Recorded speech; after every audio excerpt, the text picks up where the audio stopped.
देखो ना गाइस, देखो ना, देखो ना, डाला हुआ है। चलो अरे वो अब एकदम चुप रहो, चुप ना, चुप चुप चुप चुप, मुंह बंद करो, ठीक है। देखिए चैप्टर नंबर है आपका 12, ध्यान सुना बोले, NCERT class 8 chapter number 12, some natural phenomena, ठीक है। सम नेचुरल फेनोमेना का मतलब होता है कुछ प्राकृतिक घटनाएं जो हमारे आसपास हो सकती है या कहीं पे भी हो सकती है, धरती के किसी कोने में हो सकता है। कुछ प्राकृतिक घटनाएं जो नेचुरली होता है, हम लोग उसके जिम्मेदार नहीं है, प्रकृति रूप से हो जाता है घटना, ठीक है, जिसे हम नेचुरल फेनोमेना कहते हैं, ठीक है।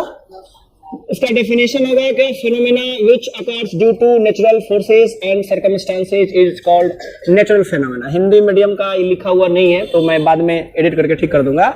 हिंदी मीडियम इसका डेफिनेशन क्या लिखेंगे, घटनाएं जो प्राकृतिक बलों या प्राकृतिक परिस्थितियों के कारण होती है उसे हम प्राकृतिक घटनाएं कहते हैं। ऐसी घटनाएं जो प्राकृतिक बलों या प्राकृतिक, है ना, परिस्थितियों के कारण हो उसे हम क्या कहते हैं, प्राकृतिक घटनाएं कहते हैं। समझ आई बात।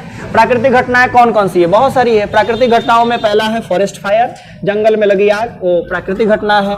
वोल्केनिक इरप्शन, ज्वालामुखी विस्फोट, ये भी प्राकृतिक घटना है। अर्थक्वेक, भूकंप, ये प्राकृतिक घटना है। सुनामी प्राकृतिक घटना है। ड्रॉट यानी कि सूखा, प्राकृतिक घटना है। इधर फ्लड यानी बाढ़, ये भी प्राकृतिक घटना है। लैंडस्लाइड, भूस्खलन, प्राकृतिक घटना है। साइक्लोन, चक्रवात, ये भी प्राकृतिक घटना है। लाइटनिंग, बिजली का चमकना, प्राकृतिक घटना है। लोकस्ट हजार्ड, टिड्डियों का खतरा, ये प्राकृतिक घटना है। देखो ये बाकी चीजें जितना भी हाईलाइटेड नहीं किया हुआ है, जैसे दो हाईलाइटेड, यहाँ 2 पॉइंट किया हुआ है, एक 3 नंबर वाला और एक 10 नंबर वाला, यही आपके इस चैप्टर में है। और बाकी जितना भी एग्जाम्पल है वो आप एसएसटी में पढ़ चुके हो, राइट, पढ़े हो। लोकस्ट हजार्ड पढ़ लियो, लैंडस्लाइड के बारे में पढ़े हो, समझ आई बात। और जो चीज नहीं पढ़े हो आप 9th के एसएसटी में पढ़ लोगे, बात समझ आई बात, ठीक है। अब इसमें से चौथा टॉपिक है आपका लाइटनिंग, बिजली चमकना। ये आज का टॉपिक है, बिजली क्या है, बिजली कैसे चमकती है, इसके बारे में, ठीक है।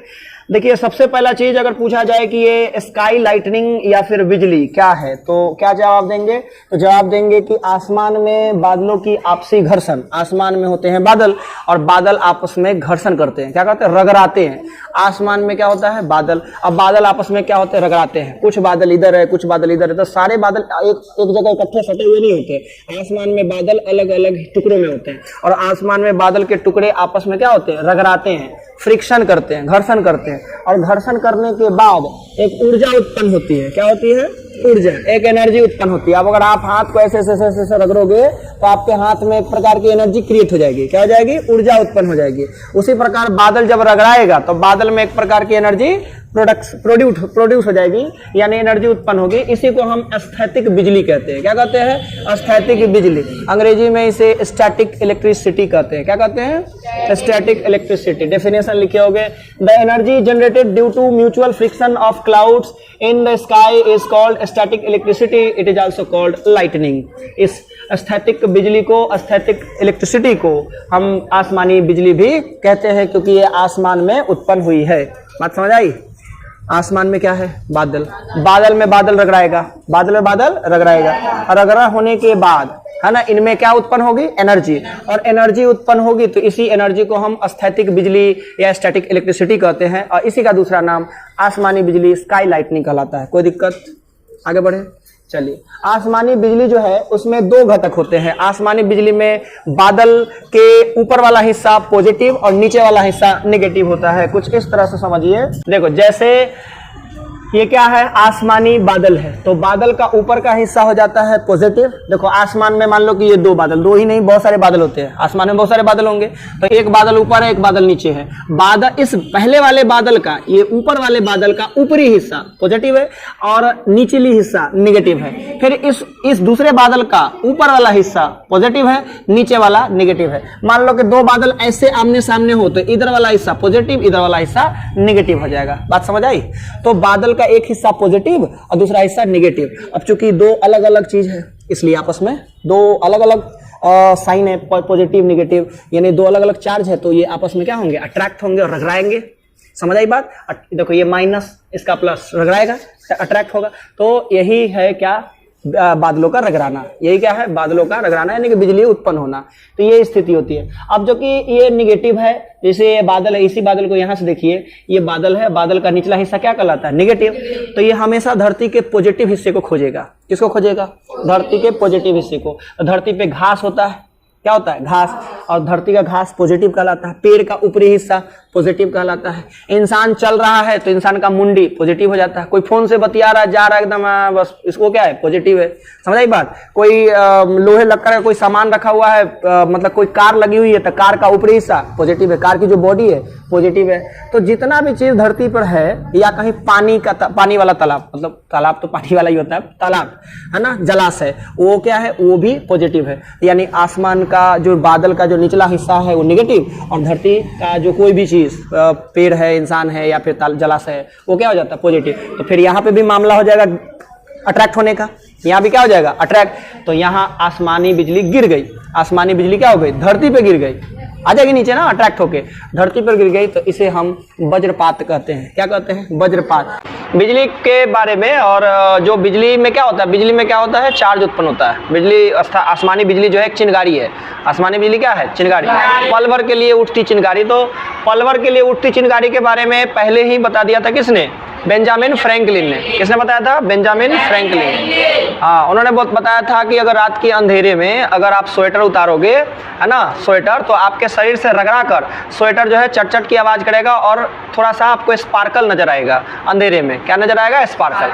आप जब नहा के निकलते हो तो फाइबर की कुर्सी से आपके हाथ के जो बाल है वो क्या हो जाते हैं? चार्ज होते हैं। और फाइबर से के सामने ये खड़ा रहता है बाल, तो ये बाल किससे चार्ज हो गया? तो फाइबर की कुर्सी से या कंघी से, है ना। तो इन सब के बारे में किसने बताया था? बेंजामिन फ्रैंकलिन ने पहले ही बता दिया था। ठीक है, और लोग उनका बात माना नहीं, बाद में रिसर्च निकला कि बात सही है, बेंजामिन फ्रैंकलिन ने जो बोला था वो बात सही है। उस समय के साइंटिस्ट ने माना नहीं माना, बाद में बोला कि अरे बेंजामिन फ्रैंकलिन ने जो बोला वो तो सही बात बोला था। कि आसमानी बिजली में ये आवाज क्यों आता है? आसमानी बिजली जो गिरती है तो एक जोर से आवाज आती है, मतलब ब्लास्ट टाइप से आवाज आती है, और है ना, आवाज आती है। और फिर जब वो वहाँ से फ्लैश लाइट जैसा आता है धरती पे, तो पहले आवाज आती है, पहले फ्लैश लाइट आता है, फिर बाद में आवाज आती है। क्यों होता है ऐसा? लाइट की स्पीड जो है 3 लाख किलोमीटर पर सेकेंड है। प्रकाश की जो गति है वो कितना है? 3 लाख किलोमीटर पर सेकेंड। इसलिए जो लाइट है, फ्लैश लाइट, जो आसमानी बिजली के कारण उत्पन्न हुआ, वो हमें पहले मिलता है, पहले दिखाई देता है। और जो आवाज़ है, चूँकि उसकी स्पीड 332 से 344 मीटर पर सेकेंड होता है, तो वो लेट से आता है। ठीक है, अब एक सवाल होगा कि जब बिजली आसमान से गिरती है, आसमान से क्या गिरती है? बिजली, तो आवाज आती है। आसमान से बिजली जब गिरती है या आपस में बादल रगड़ाते हैं तो आवाज आती है। क्या होती है? आवाज। तो ये आवाज क्यों आती है? आवाज आती है ना, क्यों आवाज आती है? तो इसको ऐसे समझिए, जैसे आपके घर में छौंका लगता है, दाल बनने के बाद या कोई सब्जी बनने में छौंका लगता है, तो क्या होता है कि जब ये मतलब गर्म हो रहा होता है, ये फोरन है, सब्जी बनाने के लिए पहले क्या बनाया जाता है? फोरन। तो ये फोरन जब गर्म होगा, और गर्म होने के बाद अगर मान लीजिए कटी हुई कोई सब्जी आप डालते हैं तो छन से आवाज आता है। आता है कि नहीं? तो क्यों आता है आवाज? ये था गर्म, और आपका सब्जी जो काट के अभी पानी में धुलाई करके रखी हो वो था ठंडा। गर्म ठंडा प्लस माइनस, बस आवाज क्या आ जाएगा? छन से। उसी तरह सरिया है, इसको गर्म कर दो, सरिया क्या कर दो? गर्म। और बाल्टी में ठंडा पानी है, इसको इसमें डालोगे, फिर क्या आवाज आएगी? छन से। यदि आप गांव से होते तो गांव में लोहार का काम देखते, तो लोहार क्या, लोहा पीटने के बाद लोहा है ना, पीट पाट के और उसको ठंडाने के लिए क्या करता है? एक पानी में डालता है और एक आवाज आता है छन से। आता है कि नहीं? ये आवाज क्यों उत्पन्न होती है? तो एक पॉजिटिव, एक नेगेटिव, एक प्लस, एक माइनस, एक गर्म, एक ठंडा। इसलिए इसी तरह इसी चीज को आप समझ लीजिए कि बिजली कड़कने में आवाज उत्पन्न होती है, एक जोरदार आवाज होता है। समझ आई बात? क्या आता है? आवाज। तो बिजली से आवाज क्यों उत्पन्न होती है, समझ में आ गया? आसमानी बिजली में कितना करंट होता है, ये टॉपिक है। आसमानी बिजली में 10 करोड़ वोल्टेज होता है। कितना वोल्टेज? 10 करोड़। आपके घर में जो नॉर्मल घर है उसमें 220 का वोल्टेज का करंट आता है, उसी में सब कुछ चलता है। टीवी, मोबाइल, जो भी आप लगाया हो घर में, टीवी चालू करना, मोबाइल चार्ज करना, फ्रिज चालू करना, ये सारा चीज है ना, मोटर वगैरह सब कितने पे चलता है? 220 पे। पंखा भी 220 पे चलता है। समझ में आई बात? 220 होता है। लेकिन जो आसमानी बिजली का करंट कितना है? 100 MV, यानी कि 10 करोड़ वोल्टेज। मतलब कितना तेज वोल्टेज है, सोचो, है ना, और एक 10,000 एम्पियर का करंट आता है। हम लोग घर में 5 एम्पियर का करंट आता है, उसी में सब कुछ चल रहा होता है। मतलब ये सिस्टम कितने पे चल रहा है? 5 एम्पियर पर। कितना पे? 5 एम्पियर। और सोचिए ये 10,000 एम्पियर का करंट, कितना करंट होगा वो, इतना करंट आता है। 27,000 डिग्री सेल्सियस गर्म होता है। अगर वातावरण का टेम्परेचर अगर 45 हो जाए तो आपका कपड़ा आपको बोझ लगेगा। 45 डिग्री सेंटीग्रेड टेम्परेचर हो जाए तो आपको कपड़ा, खुद का कपड़ा क्या लगेगा? बोझ। कि मन करेगा खोल दूं कि इतना ना गर्मी लगेगा शरीर में। लेकिन ये कितना है? 27,000 डिग्री सेल्सियस हीट प्रोड्यूस करता है। लेकिन इन सब के अलावा भगवान ने एक बहुत अच्छा काम कर दिया, इसमें टाइम कम कर दिया। ये बहुत कम समय के लिए आता है, यानी कि 0.0005 सेकेंड, मतलब बहुत कम। ठीक है। आसमानी बिजली, लाइटनिंग, इसका पता है ना आपको क्या होना चाहिए? कहाँ गिरती है आकाशीय बिजली, कैसे बचाई जा सकती है जान? भाई आकाशीय बिजली गिरने का चांस हो सकता है कहाँ? जहां पानी हो, खिड़की के पास, और कहाँ? बारिश में, है ना, खिड़की के पास, बारिश में, या कहीं पेड़ पौधा है वहां। पेड़ पौधा पर, किसी पेड़ पौधा पेड़ पर गिरा है आसमानी बिजली, तो इस पेड़ का क्या हाल कर दिया? ये छाता लेके कोई लड़की डांस कर रही है, छाता में क्या होता है? मेटल, और मेटल का एक टोटी आगे की ओर निकला रहता है। अगर आसमानी बिजली गिरी, लड़की का डांस इंडिया डांस हो जाएगा। ये फोन के पास कोई बकलोलिया बतिया रही है और ये बातचीत हो रहा है, तो आसमानी बिजली का घटना इस रॉड पे हो सकता है, और ये झटका हीरोइन पे लग सकता है, और हीरोइन से ये डबल हीरोइन हो सकती है। तो ये मामला गड़बड़ा जाएगा। आगे बात समझ में। आसमानी बिजली का समय हो और उस समय आपको तालाब में नहाने का मन हो, तो आप हमेशा के लिए तालाब में नहाते रह जाओगे। तो ये सब चीज से हमें बचना चाहिए। समझ आई बात? ठीक है।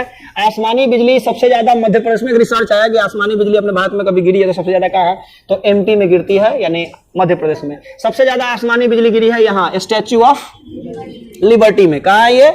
अमेरिका में। कौन बोल रहा है यूनिटी है? लिबर्टी है। यूनिटी अपना देश में, दुनिया का सबसे बड़ा मूर्ति अपना यहाँ है। स्टैच्यू ऑफ यूनिटी गुजरात में है ना, केवड़िया में। समझ आएगा? और ये स्टैच्यू ऑफ लिबर्टी है। ठीक है। कहाँ पे है? अमेरिका के अंदर है। ठीक है। तो अब इसके ऐसे सीढ़ी से चढ़ के इसके जाओगे तो इसकी खोपड़ी में घुस जाओगे तो ऐसे फोटो ले सकते हो।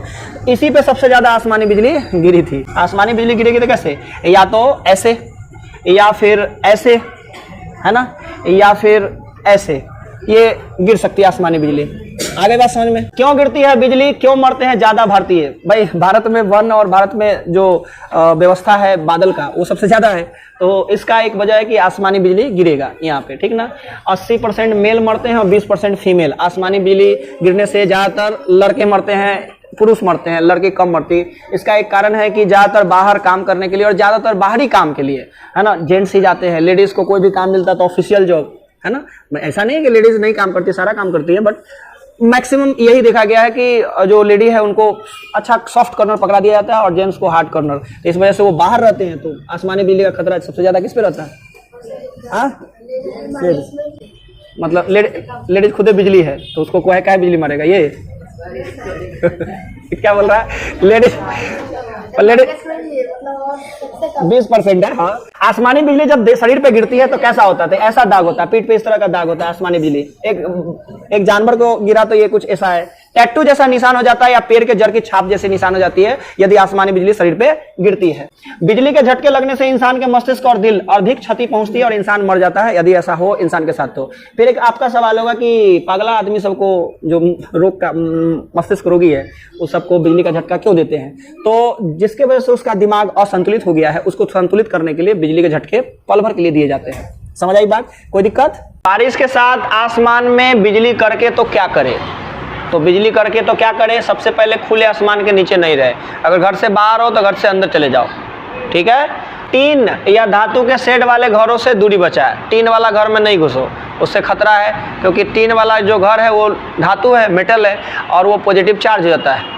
बस उस पर गिरेगा तो आपको नुकसान पहुंचेगा, इसलिए वहाँ से दूरी बनाना है। सफ़र के दौरान अगर वाहन के अंदर है तो कार में शीशा चढ़ा दो। कार में शीशा चढ़ा दो, सेफ है। कार के अंदर आप बैठे हो तो आपको बिजली नहीं लगेगी। खुली है ना, आसमानी बिजली नहीं लगेगी। खुली छत वाले वाहन में सवारी नहीं करें, जैसे कि ये बाइक साइकिल चलाना बंद कर दें, है ना। बारिश के समय कभी भी पेड़ के नीचे खड़े नहीं रहना चाहिए। खेतों और तालाब से भी दूरी बनाकर रहना चाहिए। तो ये सारे मामले कब का है? जब आप घर से बाहर हो। ठीक है। तो घर में होने के, घर के, है ना, घर के क्या करें? घर की खिड़कियां दरवाजे बंद कर देना है। खिड़की दरवाजे के पास नहीं रहना है। बरामदे या छत जैसी खुली जगह पे नहीं जाना चाहिए। ठीक है। नल के बहते पानी का इस्तेमाल नहीं करना चाहिए। घर में बिजली से संचालित अप्लायंस से दूर रहे, जो बिजली से चलता है, जैसे कि टेलीफोन है ना, मिक्सर है ना, बाकी चीज़ें है ना, टीवी, फ्रिज, एसी, जो बिजली चलता है उनसे दूर रहना चाहिए। धातु से बने पाइप, शावर, पानी की टंकी से दूर रहना चाहिए, है ना। इन सब पे आसमानी बिजली का क्या रहता है, खतरा बना रहता है। नंगे पैर रहें और रबर की चप्पलों का इस्तेमाल करें, है ना। कैसे चप्पल, रबर की, ठीक है। ये बता कौन रहा है, राष्ट्रीय आपदा प्रबंधन प्राधिकरण एनडीएमए बता रहा है। एनडीएमए के तरफ से ये आता है कि एनडीएमए कहता है कि इस तरह से आप आसमानी बिजली से बचें। ध्यान दो, यानी अगर आप झुंड में कहीं जा रहे हो, 3, 4, 5 बच्चे जा रहे हो, तो उस स्थिति में क्या करेंगे, उस स्थिति में इस तरह बैठना है, इस तरह, दोनों कान बंद, है ना, ऐसे पैर करके बैठना है। क्यों ऐसे बैठना है और चलना क्यों नहीं है, तो इसलिए बैठना है ऐसा कि बिजली से आप बच सको, आसमानी बिजली से बच सको। और चलने के मामले में क्या है, तो जब आप चलोगे तो चलने के मामले में ज़मीन और पैर में घर्षण होता है, और घर्षण की वजह से चार्ज उत्पन्न होगा, तो आसमानी बिजली वहाँ गिरने की संभावना रहती है। तो इसलिए ऐसी स्थिति बना के बैठना चाहिए, है ना। इस तरह नहीं रहना है। अब ये जो है, ये दादाजी जो इस तरह से बैठे हैं छाता को देख के, तो ये छाता पे मार देगा, क्योंकि छाता क्या होता है, मेटल का होता है। ये जो छाता है मेटल का, तो बस इन्हीं के देह पे मारेगा, समाप्त हो जाएंगे फिर, है ना। तो फिर 14 गांव के लोग भोज खाने आ जाएगा अगर ऐसी स्थिति होगा तो, है ना। तो ऐसे, है ना, दादाजी बचेंगे तो ठीक रहेगा। आई बात समझ में। बड़े बड़े बिल्डिंग में ध्यान दो, बड़े बड़े बिल्डिंग जो होती है, उसमें सबसे टॉप फ्लोर पर ये एक ऐसा व्यवस्था लगा हुआ है। ये व्यवस्था क्या है, तो इस व्यवस्था का नाम है लाइटनिंग कंडक्टर। ध्यान सुना बोले, इस तरह के व्यवस्था का नाम क्या है, लाइटनिंग कंडक्टर। ये क्या है, आसमानी बिजली से बचने का सुरक्षा है, आसमानी बिजली से बचने का सुरक्षा है ना। ऐसा सुरक्षा क्या है, कैसे काम करता है, ये कॉपर का बना हुआ, है ना, रॉड होता है, और इसी से एक वायर जाती है, और ये वायर कहाँ जोड़ी जाती है, ज़मीन में, ज़मीन के अंदर कर दी जाती है। जब भी आसमानी बिजली गिरेगी तो इस पे गिरेगी, है ना। किसी नुकीले चीज़ों पे आसमानी बिजली ज़्यादा अट्रैक्ट होती है, तो इस पूरे बिल्डिंग पे ना गिर के इसी पे गिर जाएगी। पॉजिटिव चार्ज यहाँ ज़्यादा बनेगा तो इसी पे गिर जाएगी, और इस पे गिरने के बाद ये सारा का सारा करंट नीचे की तरफ आ जाएगा। समझ आई बात, ये सारा करंट कहाँ आएगा, नीचे की तरफ आ जाएगा। नहीं समझे, तो अब नीचे की तरफ करंट आ जाएगा तो क्या होगा, तो अपनी धरती माता है जो बहुत बड़ा करंट सीपर है, मतलब करंट को पी जाती है। मतलब कितना भी करंट दो, धरती माता करंट पी जाएगी और आपको करंट से बचा लेगी। तो धरती माता क्या है, धरती माता बहुत ज़्यादा करंट पी जाती है। तो ठीक है, नहीं मामला सही है। तो ऐसे इसी को क्या कहते हैं, लाइटनिंग कंडक्टर। किस धातु का बना होता है ये, हाँ, इस पर रिसर्च किया गया था। बुआरे ध्यान सुनो, इस पर रिसर्च किया गया था किसके द्वारा, तो एक साइंटिस्ट थे माइकल फैराडे। फैराडे ने एक केज बनाया था जिसे हम फैराडे केज कहते हैं। क्या कहते हैं, फैराडे केज। फैराडे केज का हिसाब किताब क्या है, तो फैराडे केज में ये इस तरह का फैराडे केज होता है, इसको हम बाद में समझते हैं। पहले इस तरह के देखिए, ये फैराडे केज है, ये वाला, है ना। जब भी बिजली इस पे गिरेगा तो फैराडे केज ने बताया था कि अगर हम पिंजरा बना ले, है ना, तो हम अंदर रहें तो ये पॉजिटिव नेगेटिव चार्ज बाहर की तरफ ही बना हुआ है ना। ये क्या है, ये बॉडी है, पिंजरा है। तो जब भी करंट आएगा तो पिंजरा पे पड़ेगा, पिंजरा सीधे पड़ जाएगा। पिंजरा का हिस्सा कहाँ पड़ेगा, ज़मीन पे। तो सारा का सारा करंट जो है इस पिंजरा पे पड़ते ही सीधे कहाँ चला जाएगा, ज़मीन पे। तो आपको करंट मारे, इसके लिए कुछ बचेगा ही नहीं, तो सब कहाँ चला जाएगा, नीचे की तरफ। कुछ बचेगा नहीं, तो पिंजरा पे पड़ के सारा का सारा करंट नीचे चला जाएगा। इसको बताया था किसने, है ना, माइकल फैराडे ने। किसने बताया था, माइकल फैराडे, है ना। इसे फैराडे केज कहते हैं। क्या कहते हैं, फैराडे केज। यानी लड़की हाथ पे करंट कैच कर रही है, बट ये करंट आ नहीं रहा है, ये सब करंट नीचे चला जा रहा है ना। तो इसके लिए कुछ बचा ही नहीं, तो करंट मारेगा ही नहीं। कार सबसे सेफ है, करंट से बचने का सबसे अच्छा उपाय क्या है, कार है। कार के अंदर बैठो, अगर कार में हो, है ना, बाहर कोई कार लगी हो और लॉक नहीं है तो उसी में घुस जाओ, बचने का सबसे अच्छा उपाय है। समझ आई बात। हवाई जहाज के मामले में क्या है, क्योंकि हवाई जहाज तो आसमान में उड़ती है ना। हालांकि हवाई जहाज आसमान में उड़ती है लेकिन बादलों के ऊपर उड़ती है, बादल नीचे रहता है, और प्लेन जो है, एरोप्लेन, वो आसमान में बादल के ऊपर उड़ते हैं। तो बिजली, आसमानी बिजली का कोई खतरा है नहीं। यदि अगर नीचे है तो क्या, यदि मान लो कि प्लेन उतरने वाली है और उस समय आसमानी बिजली आ गई, अगर ऐसा हो गया मान लो अचानक से, तो क्या, तो उस स्थिति में, है ना, प्लेन की जो बनावट है, बॉडी की बनावट है कुछ इस तरह का। तो जब किसी बॉडी की बनावट कुछ इस तरह का होता है, करंट इस तरह से फैल जाता है और पूरे नीचे चला जाता है, करंट फैल के है ना पूरे बॉडी में वितरित हो जाता है, जिसमें अंदर बैठे व्यक्ति को, यानी इसके अंदर बैठे व्यक्ति को करंट नहीं मारेगा। कुछ कुछ चीज़ है जो आसमानी बिजली से रिलेटेड फैक्ट है। जैसे एक बाबा थे जो कहीं पे क्या पार्क में घूम रहे थे, मतलब एक बाबा थे, बीमार थे बाबा, पार्क में घूम नहीं रहे थे, इनको पार्क में इनका रिश्तेदार जो है, इनका बेटा या बेटी जो भी है, वो घुमाने के लिए एक बार लाया था पार्क में, है ना। ये चल फिर नहीं कर पा रहे थे, यानी कि क्या थे, अपाहिज थे, मतलब पैरालाइज थे। तो इनके ऊपर आसमानी बिजली गिर गया, ठीक हो गया। समझ आई बात। तो कभी कभी आसमानी बिजली वरदान हो जाती है, ठीक है।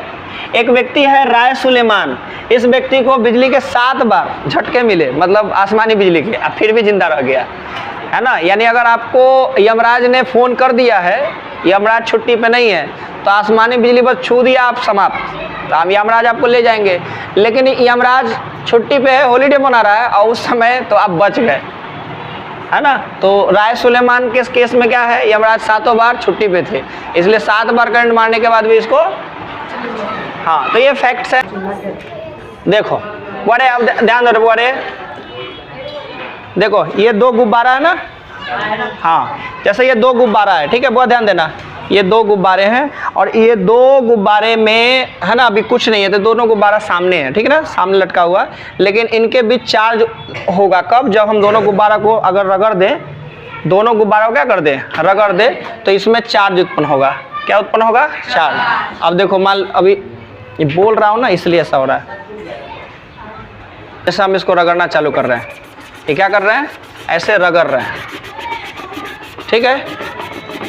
2 गुब्बारा को अगर आपस में रगड़ दे तो चार्ज उत्पन्न हो जाएगा। जब समझ आई बात, है ना। अगर हम इसको छोड़े तो अब ये दोनों एक दूसरे से अभी सट गया ना, यानी ये भी रगड़ाया, ये भी रगड़ाया, दोनों रगड़ाया है। रगड़ाने पर रगड़े हुए हिस्से पे ये दोनों अट्रैक्ट करेगा, जहाँ रगड़ाया ना, तो रगड़ाए हुए हिस्से पे क्या होगा, अट्रैक्ट, क्योंकि एक पॉजिटिव हुआ है, एक निगेटिव हुआ है, तो रगड़ाए हुए हिस्से पे क्या कर लिया, अट्रैक्ट। और जब जो हिस्सा रगड़ाया नहीं है, जैसे ये गुब्बारा, ये रगड़ाया नहीं है, तो इसके साथ क्या करें, ये छोड़ नहीं रहा है, देखो अब इससे दूर भाग रहा है ना, इससे क्या हो रहा है, दूर भाग रहा है। तो इसका मतलब क्या है, इसका मतलब क्या है कि एक दूसरे को रिपेल कर रहा है। समझ आई बात, आई बात समझ में। तो ये स्थिति आ जाती है, ठीक है।